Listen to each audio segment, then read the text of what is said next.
గురుగారు మరొక ఉత్తరం చూద్దామండి. ఈ ఉత్తరాన్ని శ్రీనివాస్ గారు కర్నూలు నుంచి రాస్తున్నారు. కుబేర దీపం అంటే ఏమిటి తెలియచేయండి అంటూ కోరుతున్నారు. ఈ కుబేర దీపం ప్రత్యేకంగా ఒకటి పెట్టడం, దాంట్లో ఏదో 4 రేకులు ఉన్నది ఒకటి పెట్టడం, దాని మధ్యలో ఏదో పెట్టి దీపం పెట్టి ఇది కుబేర దీపం, దీన్ని పెడితే బాగా డబ్బు వచ్చేస్తుందన్న శాస్త్రంలో చెప్పబడ్డ విధానం కాదు. ఏ పరమేశ్వరుని అర్చించడం కోసమని అమోఘమైన దీప విధానాన్ని ఏర్పాటు చేశారో, ఎక్కడి నుంచో అనూచానంగా సంప్రదాయబద్ధంగా వస్తుందో అవే చెయ్యాలి తప్ప అది కానిది ఆచరించడం సరి కాదు. చాలా ధైర్యంగా మనం చేస్తున్నాం వాటిని. స్వధర్మే నిధనం శ్రేయ పరధర్మో భయావహ. స్వధర్మం అనేది ఏదో దాన్ని ఆచరించాలి తప్ప మరో పరధర్మాన్ని తెచ్చుకుని ఇలా చేస్తే మంచిది అని అనడం సరికాదు.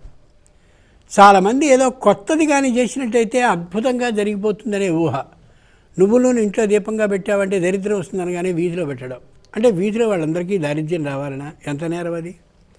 తర్వాత పగటిపూట కానీ దీపారాధన పెడితే కుడివైపు ఉండాలని, రాత్రిపూట అయితే ఎడమవైపు దీపారాధన చేయాలని కానీ, భగవదాలయానికి వెళితే 2 వైపులా దైవానికి దీపం పెడుతున్నారు తప్ప కుడివైపు పగలు రాత్రి వైపు ఎడమ మారుస్తున్నారా?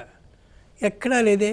ఇవన్నీ కొత్త వైభవం చెప్తూ ఉంటే పాత ఒక రోత కొత్త ఒక వింత అన్నట్టుగా జనం కూడా అలవాటు పడుతున్నారు తప్ప ఇవి ఏమాత్రం శాస్త్రం అంగీకరించేటటువంటి విషయాలు కాదు.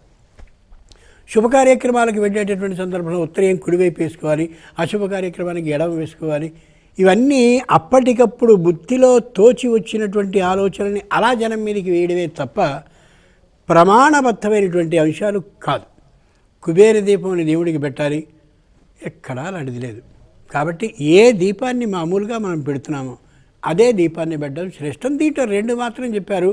ఆవునేతితో దీపం పెట్టడం అనేది అద్భుతం, ఉత్తమం. ఆ తనం తరువాతది తైలం అంటే తిలల నుంచి వచ్చినటువంటి దీపంతో పెట్టడం. ఆవునేతి దీపాన్ని కానీ దేవుడి దగ్గర పెడితే మన దృష్టి ఆవునేతి దీపం మీదుగా పరమేశ్వరుడి దగ్గరికి వెళుతూ ఉంటుంది. కాబట్టి కంటిలో ఉండే మాలిన్యాన్ని తొలగించగలిగిన శక్తి ఆవునేతికి పూసలుగా ఉంటుంది. అది కరిగించితే వచ్చేటటువంటి నెయ్యి ఉంటుంది. కాబట్టి కంటి దోషాలు తొలగేందుకు ఆవు నెయ్యి మంచిదని వైద్య రహస్యం కూడా దాంట్లో ఉంటుంది. ఆవులో అనేకమైన దేవతలు ఉంటారని మనకు తెలుసు. రెండవది తిలలు. ఆవునేతి దీపం తరువాత ప్రశస్తమైనది, అంత శక్తివంతమైనది తిలల నుంచి వచ్చినటువంటి తైల నువ్వుల నూనె. కాబట్టి నువ్వుల నూనె మీద నుంచి కూడా మన దృష్టి ప్రసారం జరిగినట్టయితే ఈ కంటిలో మాలిన్యం తొలగుతుంది అని.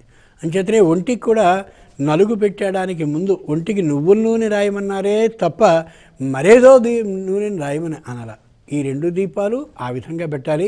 మొదటిది, రెండవది ఇది తప్ప కుబేర దీపం పేరిట ఏదేదో ఆ దీపాన్ని మాత్రమే పెట్టాలని, కుబేర దీపాన్ని పెట్టి మహా అద్భుతంగా లక్షల కోట్లు సంపాదించిన వాళ్ళు ఎక్కడా ఉండడానికి వీల్లేదు, శాస్త్రం ఒప్పుకోలేదు. కాబట్టి